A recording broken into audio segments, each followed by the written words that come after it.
Straight all day. Now tuned in to the show where you learn the discipline to show up day after day to do the work, the confidence to put yourself out there boldly and authentically, and the mental toughness to continue showing up, doing the work, putting yourself out there even when the success you've expected to achieve, where is it?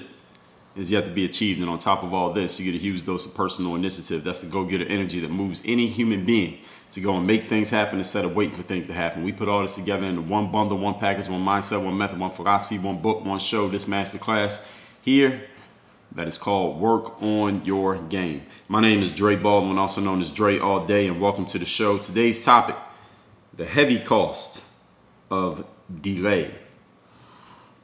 Now, we talked about personal initiative, moving yourself to action many times here on the show. We talked just a few days ago about paying attention to detail versus being stuck in the details in life. I talked about initiative many times on the show, specifically masterclass number 474, the life-altering power of taking initiative. And masterclass number 404, 3 ways to have personal initiative. I talked about doing things now in life.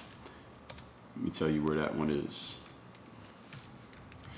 I talked about taking action. Let's talk about that one. 1429, the 10% rule of information and action, developing an action bias in masterclass number 1199.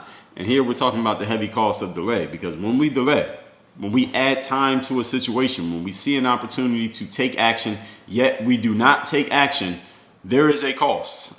You think that it costs you nothing to delay. You think, well, look, it's not going to cost me anything if I do it tomorrow as opposed to doing it right now. Or, if it's available to me now, it'll be available to me later. If you think that there is no cost, you are mistaken. You are terribly mistaken. And today I'm going to explain to you exactly why there is a cost when you delay. The definition of delay is to make something late or slow.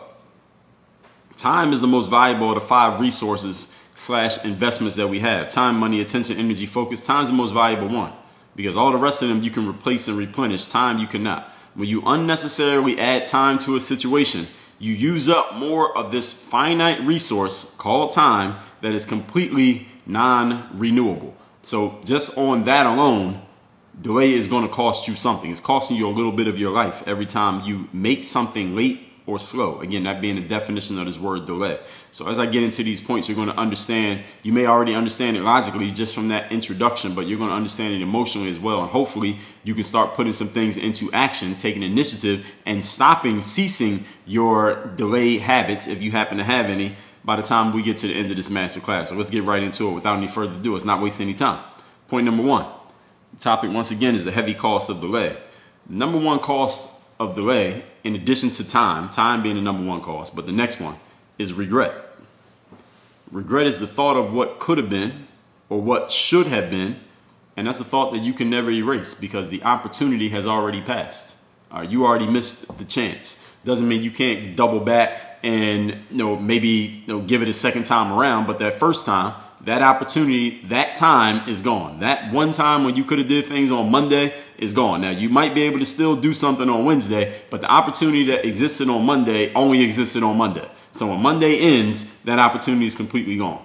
And now you got the regret of, damn, I didn't do it that time on Monday. You might be lucky enough to revisit it and still get the same opportunity. A lot of times in life, the opportunity is never the same. The opportunity may not exist anymore after you pass on it. Often, and almost all the time, it is much easier for a human being to live with regrets of commission rather than regrets of omission. Commission is a regret of something that you did, and it turns out just to be a bad action. Like, man, I should not have done that. I shouldn't have said that. I shouldn't have committed to that. That was a bad decision that I made. That was a bad thing that I did. You got to be sorry to yourself. Maybe you got to show contrition to the public because you did something that was wrong. That's a regret of commission. I did it and it ended up wrong. A regret of omission is regret of something that you did not do, something that you did not say, where you're just like, damn, if I had done something right there, maybe things would be different. Maybe if I had spoken up in that time right there, maybe if I had said yes to life, like we talked about a couple days ago, instead of delaying and thinking about it and hemming and hawing and missing on my opportunity just because I wanted to delay. I didn't take any initiative. I did not take advantage of my opportunity to take action. Regrets of omission leave you with a void. The void is the emptiness that you have in your mind for a situation because the situation never actually came to fruition because you didn't do anything. You had a chance to do something, but you didn't do it. So now you'll never know what could have been had you taken action in that moment of opportunity. Now, again, maybe if you miss out on an opportunity on Tuesday, you could come back on Saturday and get the same opportunity, but it's not the same opportunity because you're getting the Saturday opportunity as opposed to the Tuesday opportunity. It's not the exact same thing when you pass on it and think about it and wait and do it later. All right. The regret of omission is the regret that you got to live with for the rest of your life. It will always be a gaping void in your soul and in your mind, emotionally, spiritually, in whatever other ways when you have regrets of omission. I could have done something, but I did nothing. Okay, a regret of commission I can live with. I have plenty of regrets of commission in my life. Those are times where I just did something, said something, committed to something, took some action, and it ended up, all right, that was just a bad idea. All right, maybe I can undo it. Maybe it cost me some money. Maybe I just got to live with that. Like, damn, I did that, and now I know about it. Maybe somebody else knows about it. Maybe it affected a relationship. Maybe it affected someone else. Maybe it got me fired from a job. Who knows? But I did it. I'm not mad at it because I did it. At least I know what the result was because I did it. Every regret of omission that I have are things that I'm like, I'm not going to let that happen again. All right. Any of you have any regrets of omission? Hopefully that's the way you look at it. Like, all right, I regret the fact that I said nothing, regret the fact that I did nothing, regret the fact that I saw an opportunity, knew it was an opportunity, but didn't do anything because I was afraid. I wasn't saying yes to life at that time. I was just holding back or whatever reason why you didn't take action. You don't want to do that again. All right. To regret of commission, the root word of it is commit, right? When you commit to something, that means you're doing it. You're in. All right. 10 toes deep, all the way in, both feet on the ground, in. That's committing. Regret of commission means you committed. Regret of omission means you omitted. To omit means to leave something out. To not do, to leave undone. All right. Regret of omission, again, you're always wondering, I wonder what would have been. Regret of commission is, okay, that happened. Maybe it was good, maybe it wasn't, but at least you know what the hell is going on. All right, you don't want to be sitting around wondering what could have been on your deathbed. At least on your deathbed, you can say, man, I did all these things that turned out wrong, but I can tell you a whole bunch of stories. All right, ain't no story from regret of omission. Regret of omission is, all right, I did nothing. All right, nobody wants to hear a story about a person who did nothing. I will sit down and listen to a story of a person who could tell me 100 times they made a mistake. Because to make a mistake, you got to commit. You got to do something. I don't want to hear 100 stories of a person who could have done something 100 times and did nothing. All right, you want to hear that? Of course not. That's the void that is impossible to fill. And speaking of such, let's move on to point number 2. Today's topic is the heavy cost of delay. The second cost that you incur when you delay in life is the void of the unknown. You see, when you delay, adding time to a situation, you create dead time that you can never get back, because we know time is an unrenewable resource, non-renewable resource, that once you use it, you're using up a little bit of your life.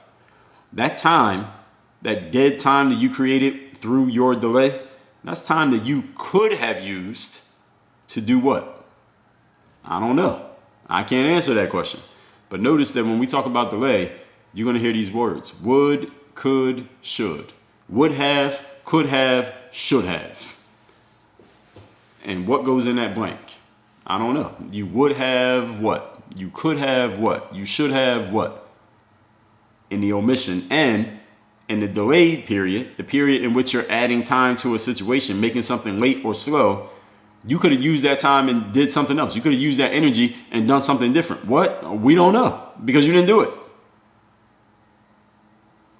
And I'm pausing here and leaving this dead air just for you to feel. I'm hoping that you can feel the void, the empty space that is created every time you delay in life.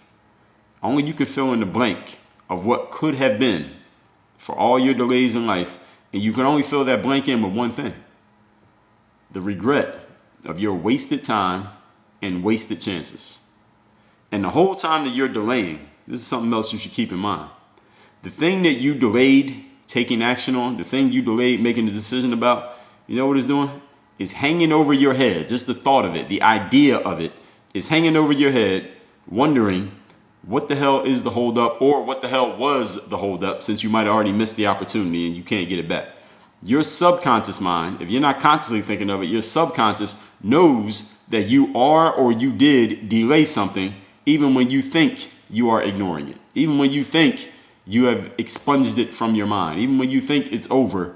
Your subconscious mind knows you delayed. Your subconscious mind knows you wasted an opportunity that was right there sitting in your lap.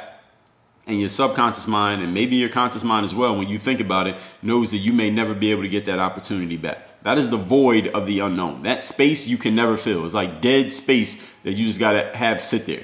Any of you knows computers really well. If you've ever had a hard drive crash on you, whether that be a computer hard drive or maybe the storage space on an external drive or something like that, and it crashes while it's in the middle of doing something, you end up with this empty void space on the drive. So you can have a drive that can hold 1 gigabyte of data, and it's filled up with 500 gigabytes, but something crashes in it while you're using it. That 500 gigabytes of space no longer holds the files that you thought it was holding, but at the same time, it's still there. It's like dark matter that's just taking up space on your hard drive or taking up space in your external drive, and you can't do anything about it, but you might have to reset it or reformat it or take it to some computer store. Maybe they can fix it, or maybe you got to throw it in the trash. But it's just this dark matter that is just taking up space, but it has no form to it. You can't touch it or taste it. It's intangible. You don't know what it is, but it's taking up this space, and you can't move it out the way. You can't get rid of it. It's just there, and you just got to let it sit there forever.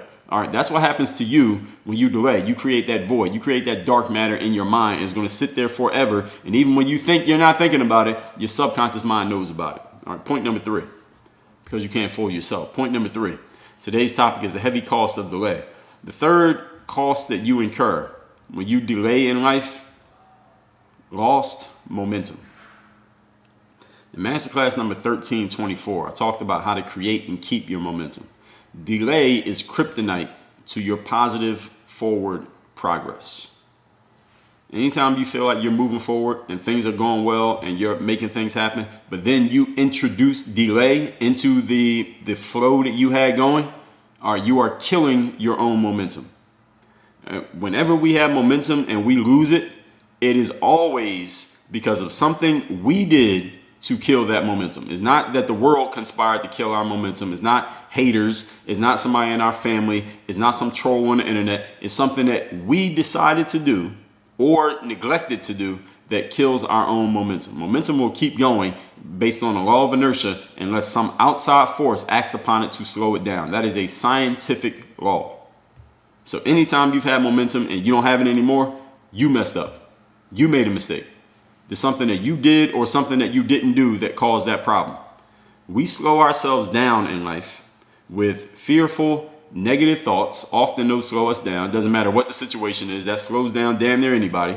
Or we hesitate in life because we do not emotionally believe on some level that we deserve to be progressing so steadily and so easily. Let me say that one again. This is a key point. Listen to this close. A lot of times in life, we kill our own momentum by introducing hesitation into our flow because emotionally, on a subconscious level, we don't believe that things should be going so easily and so steadily and progressing so positively. All right, some of us are so used to the grind, so used to the struggle, so used to things not coming so easily that when things are coming easily, there's no grind and there's no struggle and we have all this momentum going, we hesitate, we slow down, we get fearful because we're like, this is not normal. And then we kill our own momentum, not even knowing that we killed it. And then because we killed our momentum and all of a sudden we're back in the grind and back in the struggle, we're like, oh, well, see, I told you everything was always a grind and a struggle. You're the one who did it. You made it a grind and a struggle because you didn't allow that positive momentum to keep going. Delay is one of the main killers of people's momentum. And they delay simply because they don't believe that they deserve to have momentum. They don't believe they deserve for things to be working right. So they're like, damn, this can't be real. This can't be life. I gotta change. I gotta do something to introduce some delay into this, to slow this down, to kill my own positive forward movement. Let me slow things down. And that's exactly what you do. You are batting 1,000 at slowing down your own positive momentum. Because we don't believe it's supposed to happen so easily. Delay, ladies and gentlemen, is a symptom, merely a symptom of this disease that is called the fear of success. I talked about this in masterclass number 32, way back in the spring of 2016. And I also did an entire section on the fear of success in my book, Work on Your Game. So if you have not read the book, Work on Your Game, go to workonyourgamebook.com. You not only get the hardcover book shipped to you, you also get several bonuses, unannounced bonuses that you cannot get anywhere else. They don't have it on Audible or iBooks or Amazon or Barnes & Noble. You can only get those bonuses at workonyourgamebook.com. Point number 4. Today's topic is the heavy cost of delay. Last thing I'm going to mention that you lose when you delay things, or the last thing that you got to pay up with, is missed opportunity. Quote, "I'll do it later," close quote. That is the kiss of death to many dreams. Do I need to give you that phrase again? Let me give you the phrase again. Quote, "I'll do it later," close quote. That is the kiss of death to many dreams in life when someone says, well, I'll get to it later on. Not now. Let me delay. I need time. The best time to plant a tree, as the saying goes, was when? 20 years ago, right? The next best time to plant a tree is when? Right now, today. When you see what is for you an opportunity, but you don't take it, you are placing a bet unconsciously that this opportunity that you see will wait around for you to come back around. All right, and that's a terrible bet. All right, if that's the kind of gambling you do, listen, don't go to the casino. Just give your money to me. All right, I'll take the money. It's the same thing. All right, you might as well just give your money away because you're not winning that bet. All right, you are betting that opportunities will wait around for you to come back around. The world is littered with stories of people who made this bet of, oh, I'll just come back around. The opportunity will be around for me later. And they lost that bet. All right, the world is full of people who thought, oh, I'll just come back to it. I'll get it later. It's available now. It'll be available later. I'll come back. I'll delay. I'll hesitate. I don't need to do it right now. I'll do it later. And it wasn't around anymore. And they didn't have a plan B. Some people may call this, oh, well, I'm just being patient. I'm just taking my time. I'm just doing my due diligence. I'm just doing my research. All right, fine. You can call it whatever you want to call it, okay? But understand that there is an inflection point for all of us where those phrases, patience, taking your time, doing your research, there's an inflection point where that phrase goes from being a smart idea to being an excuse. And a lot of people use this as an excuse. They use delay, patience, taking my time, doing my research. Those are all forms of delay. All right, a lot of people use those as excuses for not moving forward and not taking action. And there are myriad reasons why people do that. One of the main reasons is people are fearful of whatever lies ahead if they keep moving forward. Because if you keep moving forward, that means you're going to get introduced to new things, new people, new concepts, new experiences. And a lot of people don't want to deal with new stuff. A lot of people just want to live the same life over and over again for the next 60 years. Why? Because at least they know what's going to happen. It's predictable. A lot of people are very resistant to change. It's not just your great-grandmother who's resistant to change. There are people 25 years old who don't want to deal with change. So therefore, they delay anytime something new may be on the horizon just so they can stick with the things they already know about. Now, check yourself for what I just said, because I might be talking about you. I might not be talking about them. I might be talking about you. This is a matter of judgment here, whether you are on which side of the inflection point you're on, of being smart by being patient, or you're just adding time to a situation and calling it patience because you're afraid of moving forward.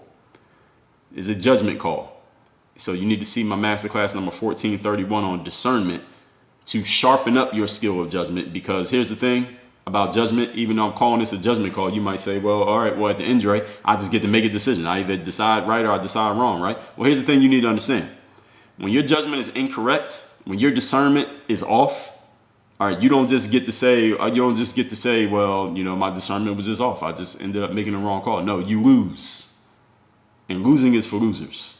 You lose often enough, are they going to stop inviting you to the games? So your discernment needs to be super duper sharp, because there's only so many times you can make a mistake in judgment before you're not allowed to make any more decisions. You follow what I'm saying? That's masterclass number 1431 on discernment. Go listen to it again if you heard it already, because if you can't tell me the points, then you need to listen to it again. Let's recap today's class, which is the heavy cost of delay. Definition of delay is to make something late or slow. Time is the most valuable of the 5 resources that we have available to us. And when you unnecessarily add time to a situation, you are using up the most finite resource you have, the most valuable one you have, and it is completely non-renewable. Number 1, heavy cost of delay is regret. The thought of what could have been, what should have been, what would have been, and you can never erase that. That's just a void of emptiness because it's a regret of omission. If you're going to have regrets in life, have regrets of commission. That means you did something and it didn't work out. Not a regret of omission, meaning you did nothing and it didn't work out. If you do nothing, it's never going to work out. It's impossible. Point number 2. Speaking of that, the void of the unknown.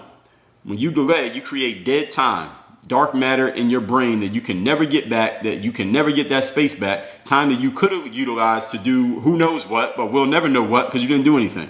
Only you can fill in that blank, and you can only fill it in with the regret of your wasted time and your wasted chances. And the whole time that you're delaying, the thing that you delayed on is hanging over your head, wondering what the holdup is, and your subconscious mind never forgets that. All right, so it's taking up space even when you think it's not taking up space. Point number 3, lost momentum.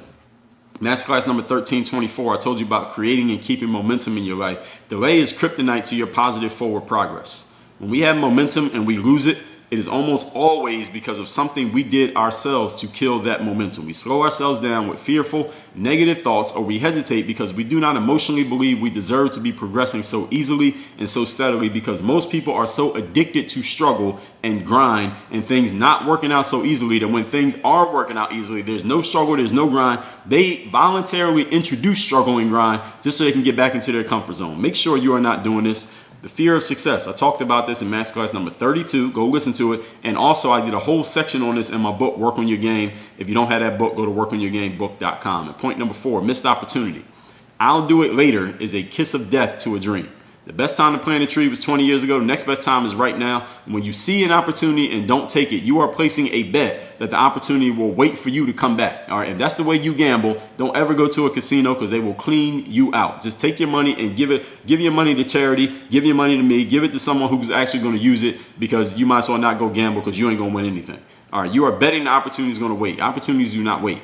Some people call this patience, taking my time, doing my research, but there's an inflection point between using those phrases and you're actually being smart and using those phrases as excuses. And that's a matter of judgment. And if you don't feel like your judgment is super duper sharp, go listen to my masterclass on discernment number 1431. Because if you mess up in judgment, you're going to lose. And losing is for losers. And if you lose often enough, they're going to stop inviting you to participate.